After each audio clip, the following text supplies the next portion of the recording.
धीरेन्द्र शास्त्री की औकात क्या है? वो तो हमारे भगवान का मोहताज है ना। तो क्या भगवान से बड़ा धीरेन्द्र शास्त्री है?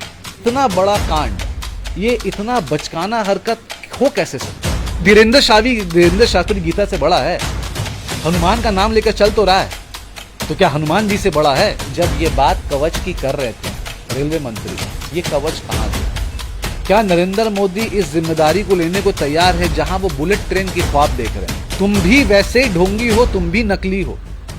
वहां से मतलब लोगों को वहां से हटा के बोली मीडिया कैप्चर करिए। वो देखे होंगे आप 3 मिनट 4 मिनट ऐसे फोन में लगातार बात कर रहे थे। क्या बात कर रहे थे वो किससे बात कर रहे थे? अमित शाह से बात कर रहे थे कि बेटा तुम हमको कहाँ फंसा दिए, तुम्हारे चक्कर में हमको बालासोर आना पड़ रहा है और यहाँ पर गाली सुननी पड़ रही है, तुम्हारे चक्कर में मोटा भाई हम कहाँ फंस गए तुमको पता भी नहीं है। ये जो लोग एक हरा और ऑरेंज कपड़ा पहनकर जो ये टीवी पे बैठ जा रहे हैं, इनकी कोई 2 पैसे की औकात नहीं। गंगा सागर को नहीं मानकर, वाराणसी को नहीं मानकर, घाट और अस्सी को नहीं मानकर वो धीरेन्द्र शास्त्री का तलवा चाटे, वो उनके लिए बेहतर है। देखिए, ये जो दुर्घटना हुआ है मेरे ख्याल से भारत का सबसे बड़ा कठिन समय का वक्त था, और जिस तरीके से हुआ ये बोलना काफ़ी ही मुश्किल था कि एक्चुअली हो क्या रहा है।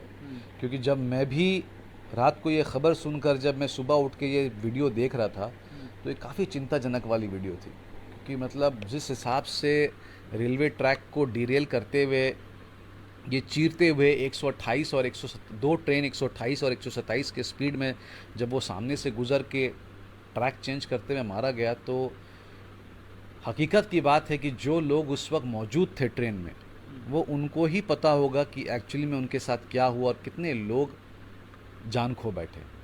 रही बात कि अभी ये ब्लेम गेम करना है कि नहीं, मगर मैं एज अ पॉलिटिकल स्टेटमेंट नहीं, मगर मैं अपने दिल की बात बोलना चाहता हूँ। अगर क्या ये चीज़ अगर बंगाल में होता तो आज भाजपा क्या करती? क्या भाजपा बंगाल के गवर्नमेंट को छोड़ देती? क्या इस राज्य के मुख्यमंत्री को छोड़ देती? या हम जैसे लीडर्स जो सच्चाई के रास्ते में चल रहे हैं और सच बात कर रहे हैं, क्या वो हमें छोड़ देते हैं? बिल्कुल नहीं छोड़ते। वो सबसे पहले ये कहते हैं कि हावड़ा, सियालदा, शालीमार, सांतरागाची, न्यू कैलकाटा, ये सारे रेलवे ट्रैक को मेंटेन नहीं किया गया, ये सारे चीज़ को बिल्कुल सही से नहीं। हालांकि रेलवे हमेशा सेंट्रल के अंदर आता है, रेलवे स्टेट के अंदर नहीं आता, मगर फिर भी आज वो अटैक किया जाता। आज उड़ीसा में हुआ, इसलिए उड़ीसा को अटैक नहीं किया गया क्योंकि नवीन बाबू एक वाकई में अपने में काबिल तारीफ़ एक मुख्यमंत्री हैं, इसमें तो कोई दो राय की बात ही नहीं। मैं खुद तारीफ़ करना चाहता हूं, मगर वो न्यूट्रल रहते हैं, इसीलिए उनके ऊपर उंगली नहीं उठाई गई। अगर ये न्यूट्रल नहीं होते, अगर यही चीज़ राजस्थान में होता, बंगाल में होता, तब आप इसका जादू देखते। ये जो 400-500 लोग जो मरे, और ये आंकड़ों को छुपाया गया, ये मैं मान ही नहीं सकता। क्योंकि दीदी रेलवे मंत्री के साथ खड़े होकर उन्होंने पहले ही कह दिया था कि 280 नहीं, आप लोग आंकड़े को छुपा रहे हैं। आंकड़े को बिल्कुल मॉडिफाई किया गया है, और उसको छुपाने के बाद ये आंकड़ा सामने में आया कि 280 या कितने लोगों की जान, जो मैं क्या ही कहता हूँ, मतलब शब्द नहीं है मेरे पास, ये जान जा चुका है। मगर सबसे बड़ी बात यह है मुजाहिद कि इतना बड़ा कांड, ये इतना बचकाना हरकत हो कैसे सकता है? क्योंकि अब आपके पास तो सही रिजल्ट आ गया कि क्यों हुआ है। क्योंकि एक तरफ मालगाड़ी यहाँ पर स्टैंड पार्क की हुई थी। मैं अपने व्यूअर्स को समझाने के लिए मतलब एक नॉर्मल लैंग्वेज में कहना चाहता हूँ, एक मालगाड़ी यहाँ पार्क की हुई है, मतलब पार्किंग में लगी हुई है डाउन में। एक गाड़ी आपके इधर से आ रहा है और आप यहाँ जा रहे हैं। तो मैं रेलवे मास्टर की एक बात सुन रहा था कि कोई अपने हाथ से ये कर ही नहीं सकता, वो ऑटोमेटिक होता है। अपने हाथ से ये कोई कर ही नहीं सकता है, ये इम्पॉसिबल है कि किसी ने रॉड डाल के कर दिया, नहीं, वो नहीं हो सकता। वो ट्रैक चेंज होके रखा हुआ था इतने डिस्टेंस में, तो मतलब मैं आपको ऐसे ही बता रहा हूँ, डिस्टेंस के हिसाब से बता रहा हूँ, शायद 20 मीटर भी नहीं होगा, ठीक है। वो मुंह के सामने आके ट्रैक चेंज करके उसने पूरे ट्रेन को बैंग किया, ट्रेन से ट्रेन लड़ा, उसकी इंजन ऊपर चढ़ गई। ये बहुत सोचने वाली बात है। ये कैसे हो सकता है? ये किसकी कोताही है? ये कहाँ से कम किया गया? आज जब रेलवे मंत्री बाबू जब 1 साल पहले सुरक्षा कवच की बात कर रहे थे कि ये सुरक्षा कवच इसमें लगेगा, इसमें इतना बजट दिया गया है, और कोई भी ट्रेन अगर 100-200 मीटर के आगे रहेगा या कितने हाफ किलोमीटर के आगे या पीछे रहेगा वो ऑटोमेटिकली बंद हो जाएगा। ये कवच कहाँ है, ये बजट कहाँ गया और कितने रेलों में लगा, सवाल ये है। हमें ये इस चीज़ का सवाल चाहिए। मुझे लगता है कि मुझे इसका पीआईएल करना चाहिए, मुझे इसकी तफ्तीश करनी चाहिए कि जब ये बात कवच की कर रहे थे रेलवे मंत्री, ये कवच कहाँ गया। नीतीश कुमार के रिजीम में जब नीतीश कुमार रेलवे मंत्री थे उनके साथ कुछ हादसा हो गया था, उन्होंने रिज़ाइन दे दिया था। ममता बनर्जी जब रेलवे मंत्री थी अटल बिहारी के रिजीम में, वो रिज़ाइन देने के लिए एक पैर में खड़ी थी, मगर अटल बाबू ने उनको रोक दिया था। उन्होंने कहा था नहीं, जिस तरीके से आपने काम किया, जिस सहनशीलता से आपने काम किया, आपको रिज़ाइन देने की ज़रूरत नहीं है, क्योंकि यहाँ पर कुछ फॉल्ट अलग ही दिख रहा है। मगर आज ये फॉल्ट, ये मैं अगर कोई सिग्नल की फॉल्ट होती तो मुझे लगता है कि चलो भाई सिग्नल ख़राब हो गया, लाइट बंद हो गई, या हरा से ग्रीन नहीं हुआ, या ग्रीन से हरा नहीं हुआ। मगर एक ट्रैक से दूसरा ट्रेन 128 के स्पीड में आपको जब पता है तो ये कैसे मिस हो सकता है, ये कैसे नहीं दिखा आप लोग को कि ट्रैक चेंज होकर है। आपने उस इंजन का शक्ल देखा था, वो इंजन ऐसे दूसरे ट्रेन के ऊपर चढ़ के बैठा था। आप उसका इम्पैक्ट सोचिए कि आज 400 से 500 लोग अपनी जान गो बैठे, उसका इम्पैक्ट देखिए। जिम्मेदारी किसके ऊपर? देखिए बोलना बहुत कठिन है, मगर मैं सिर्फ ये बोलना चाहता हूं कि क्या भाजपा ये जिम्मेदारी लेने को तैयार है। मैं सवाल करना चाह रहा हूं, क्या नरेंद्र मोदी इस जिम्मेदारी को लेने को तैयार है, जहां वो बुलेट ट्रेन की ख्वाब देख रहे हैं, गरीबों की झोपड़पट्टी तोड़कर वो बुलेट ट्रेन बनाना चाहते हैं, वो कितने कितने मोहल्ले, कितने कितने आबादी को हटाकर वो बुलेट ट्रेन बनाना चाहते हैं। क्या हिंदुस्तान इस 9 साल के रेजीम में, जो एक बहुत ही बेकार गवर्नेंस था, ठीक है, क्या हिंदुस्तान तैयार है कि हमें बुलेट ट्रेन मिले, जबकि हम अपने नॉर्मल ट्रेन को नहीं इस्तेमाल कर सक रहे, उसको मेंटेन नहीं कर सक रहे। भाई देखिए 900 आदमी इंजर्ड किसको बोलते हैं, 400 से 500 लोगों की आपने आंकड़े छुपाए। ये हो ही नहीं सकता कि 280 लोग मरे उसमें, आपने आंकड़े छुपा दिए। 400-500 के ऊपर मतलब कहीं नहीं है जो इम्पैक्ट से वो ट्रेन लगा है।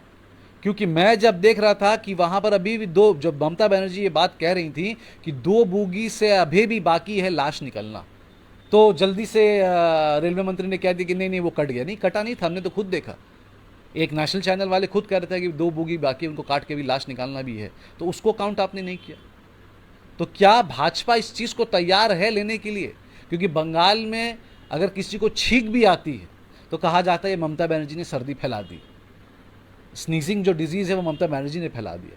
तो क्या आज हम विपक्ष में रह के देखिए लोग के साथ जो हुआ वो तो मेरी औकात नहीं है कि मैं उसको कुछ भरपाई कर सकूं, मैं हाथ जोड़ के माफ़ी मांग सकता हूं। मगर धीरेन्द्र शास्त्री कह रहे हैं कि उन्हें सब कुछ पता था, एक बाबा हैं जो फ्यूचर देख लेते। जब कोई भी देश,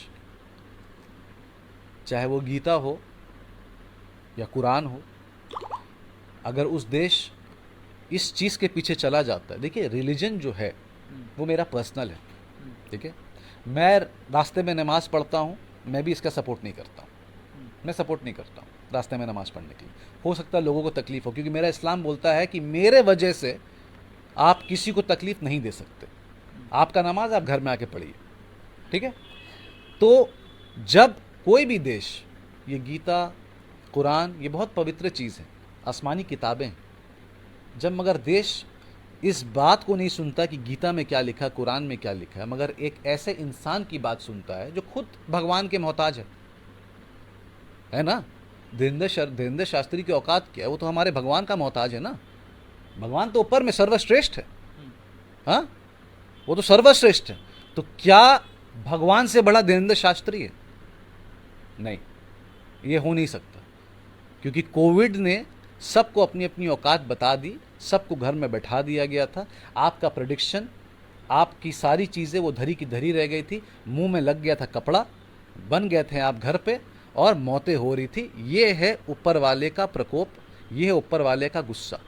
तो धीरेन्द्र शास्त्री को ये बात सोचना चाहिए कि अगर आपको ये पता था तो कम से कम आप रेलवे मिनिस्टर को या रेलवे मास्टर को बोल के बता देते कि ट्रैक चेंज होने वाला है और 500 लोगों की मौत होने वाली है।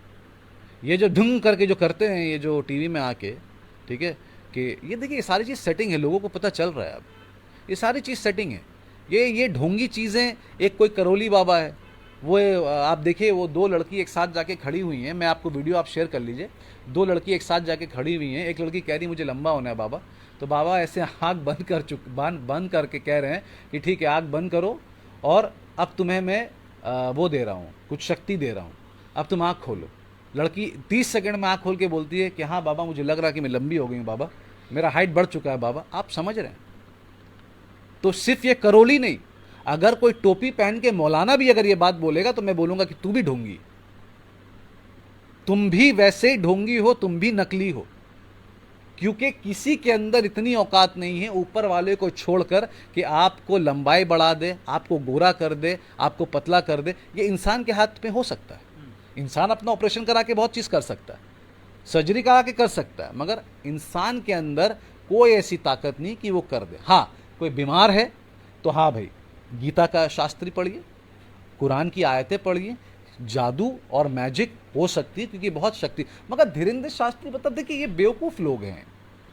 कैसे नहीं देखिए, नहीं बाबा देखिए, बाबा नहीं। देखिए अब अजमेर में देखिए कोई एक बाबा ढूंढ रहा है, घूम रहा है, वो ऐसे हाथ उठाता है, काजू पिस्ता हाथ में आ जाता है। देखा आपने वो वीडियो कि वो अजमेर के गलियों में हमने करामत होते हुए देखा, वो ऐसे हाथ उठाता है, काजू हाथ में आ जाता है।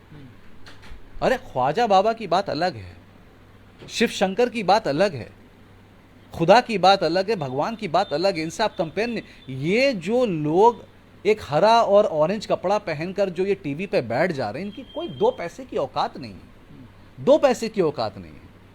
गीता में लिखा है कि कलयुग में क्या होगा वो हम समझेंगे, तुम रोक नहीं सकते, तुम्हारे नसीब में जो लिखा है तुम इसको रोक नहीं सकते, और तुम्हारे अंदर इतनी ताकत नहीं है कि तुम इसको रोको जब तक मैं ना चाहूं। अगर धीरेन्द्र शास्त्री गीता से बड़ा है, हनुमान का नाम लेकर चल तो रहा है, तो क्या हनुमान जी से बड़ा है? हनुमान जी से बड़ा नहीं हो सकता। तो इन जैसे लोगों के बातों में बिल्कुल मत आइए। ये नसीब में था एक्सीडेंट होना, कहीं ना कहीं किसी की गलती थी और ये हो चुका है। अब कोई भी टीवी में आके कोई भी बोल दे कि हम ये रोक लेते, ऐसा हो जाता, वैसा ऐसा पॉसिबल नहीं है। आपको साइंस में बिलीव करना चाहिए। चला रहे हैं बाकायदा, हाँ, इतने पावरफुल नहीं है तो कैसे चला रहे हैं? मनोज तिवारी को जरूरत है कि वो धीरेन्द्र शास्त्री का जूता चाटें और दूध ऐसे पैर में दूध रखें, और दूध जो नहर को नहीं मान के, गंगा सागर को नहीं मानकर, वाराणसी को नहीं मानकर, घाट और अस्सी को नहीं मानकर वो धीरेन्द्र शास्त्री का तलवा चाटे, वो उनके लिए बेहतर है। क्योंकि अभी इलेक्शन आने वाला है। देखिए यहाँ पर सारा बात पोलराइजेशन का है कि किस तरीके से हिंदू को पोलराइज किया जाए, मुसलमान को पोलराइज किया जाए। धीरेन्द्र शास्त्री की फॉलोअर बढ़ रही है, तो फॉलोअर बढ़ने का मतलब है कि आपको अपना वोट भी मिल जाएगा। अगर धीरेन्द्र शास्त्री ऐसे हाथ रख के ये कह दे कि हाँ ये शेयर पट्टा मेरा है और उसको वोट दो, तो हो सकता है कहीं ना कहीं लोग वोट भी दे दे। मगर कोई चीज़ को प्रेडिक्ट करना धीरेन्द्र शास्त्री की औकात नहीं है कि वो कोई भी चीज़ प्रेडिक्ट कर दे। जिस तरह से अभी बालेश्वर रेल घटना पे मीडिया दिखा रहा था कुछ दिन पहले, जब मोदी जी वहाँ पहुँचे तो दिखा रहा था कि मोदी जी को गर्मी लग रही, तो आपको नहीं लग रहा है कि प्रधानमंत्री को इतनी? नहीं, देखिए वो तो उस वक्त स्पॉट में आने के बाद मैं तो देख रहा था 2-3 गजीबो बन गई, कुछ टेंट बन गया, वहाँ पर वो मैप लेके ऐसे बैठे। देखिए बहुत बड़े नाटकबाज है, बहुत बड़े एक्टिंग बाज है। उनको मैप भी समझ में नहीं आ रहा, वो मैप क्या करके ऐसे उंगली कर रहे हैं, क्या खेल, लूडो खेल रहे थे, सांप सीढ़ी खेल रहे थे, क्या उठक बैठी, वो मतलब वो जो हम लोग खेलते थे ना कि चिड़िया उड़ कौवा उड़, वो कर रहे थे, क्या कर रहे थे। कुछ उनको एक्टिंग करने से मतलब, वो मीडिया को वहाँ से मतलब लोगों को वहाँ से हटा के बोले मीडिया कैप्चर करिए। वो देखे होंगे आप 3 मिनट 4 मिनट ऐसे फ़ोन में लगातार बात कर रहे थे। क्या बात कर रहे थे वो किससे बात कर रहे थे?